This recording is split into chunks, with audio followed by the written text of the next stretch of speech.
Welcome back, everyone. As the miraculously preserved Quran narrative collapsed, it's hard to say that without smiling, another one quickly arose in its place. Now, there are many different Qurans.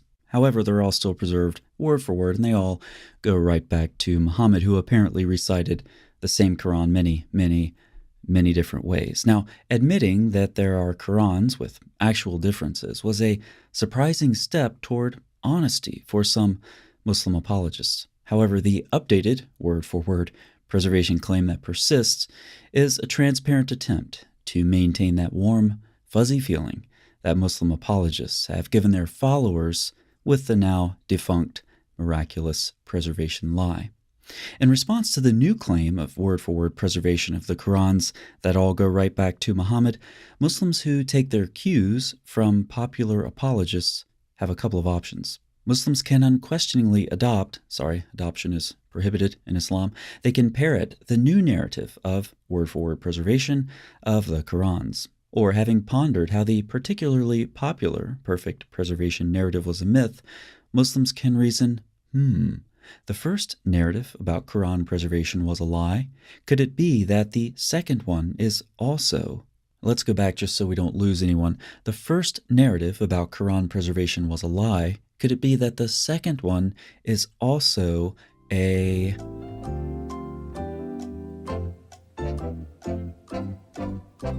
Most of you can easily fill in the blank, but for some of you, perhaps this shall remain a mystery. To review what we're talking about with different Qurans as we address this new narrative, Muslims have generally recognized canonical eponymous readers, Nafi, Ibn Kathir, Abu Amr, and so forth.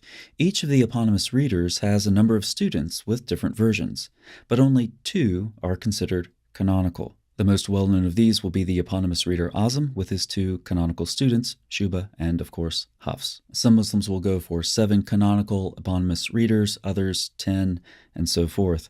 Regardless, Muslims are now asking us to believe that each one of these different qira'at from each of the canonical readers was preserved word for word. As you might expect, there are some problems with this new narrative as well. Surprise, surprise. Shadi Nasser is an expert on qira'at and has studied intensively the writings of Ibn Mujahid, who was, of course, faced with ever-increasing differences in the Qurans and selected 7 of them.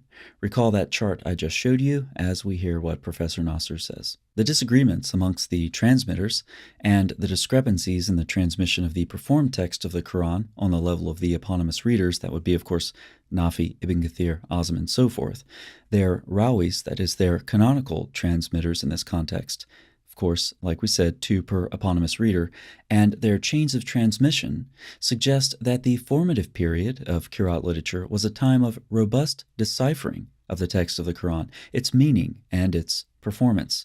Readers of the Quran were human beings and not mechanical audio recorders. They forgot, hesitated, made mistakes, and modified their system readings accordingly.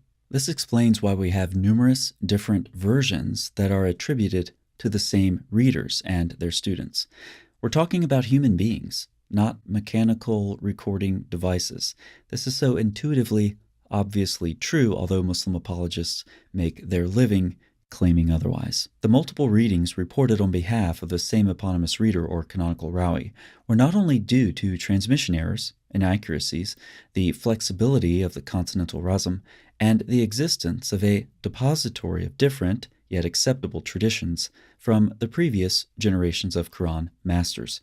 These multiple readings were also generated because Quran readers occasionally modified and changed their reading over time, retracted certain readings, corrected others, and struggled to remember how precisely some variants were performed. Ibn Mujahid was unable to find the miraculously preserved Quran and decided instead to select 7 versions, and you just heard some of the difficulties he faced. Professor Nasser gives us several categories of problems that Ibn Mujahid had to painstakingly work through. Nasser's work is extremely detailed, and we can only give a quick summary in this video. One category of problems that Ibn Mujahid faced was doubt and uncertainty. Qalun, for example, occasionally changed his recitation. Abu Amr appeared indecisive and allowed multiple readings of some verses. Similar indecisiveness was reported with Azam and Nafi. That doesn't sound like word-for-word preservation, and it didn't sound like that to Ibn Mujahid either. On several occasions, Ibn Mujahid expressed his uncertainty regarding transmissions reported on behalf of Ibn Amr. He seems not to have possessed a complete verified and well-memorized version of this system reading. In one place, Ibn Mujahid comments, God willing, this is the correct reading. Another category is retraction of readings. There were recorded instances where readers retracted a reading they had previously endorsed and decided, for one reason or another, to adopt a new reading. Nasr believes that the most important aspect of this phenomenon is understanding that certain segments of the Quran were textually unstable in the formative period of Qur'at literature, and that the Qur'an community went through painstaking efforts to stabilize and perfect the performed oral aspect of the text. Another category of difficulty that Ibn Mujahid faced was lost and extinct traditions. When precise information was missing, the readers resorted to analogy, for example, comparing similar cases from the same transmitter or other readings from other transmitters. Thus, readings were sometimes verified and authenticated through analogy rather than a mutawatir transmission widely attested within the Muslim community. Lastly, Nasr comments, finally, one also wonders if there really was a unique rendition for each eponymous reader and to what extent the transmitter's agency played a role in interfering with and shaping their master's reading. This very brief summary allows us to evaluate the claim of word-for-word preservation of the Quran's different readings through the lens of the very authoritative Ibn Mujahid, who had to sort through the doubtful, uncertain, lost, retracted, and extinct traditions. In a surprise to nobody, Muslim apologists are again lying. We can finally fill in that blank. Mystery solved.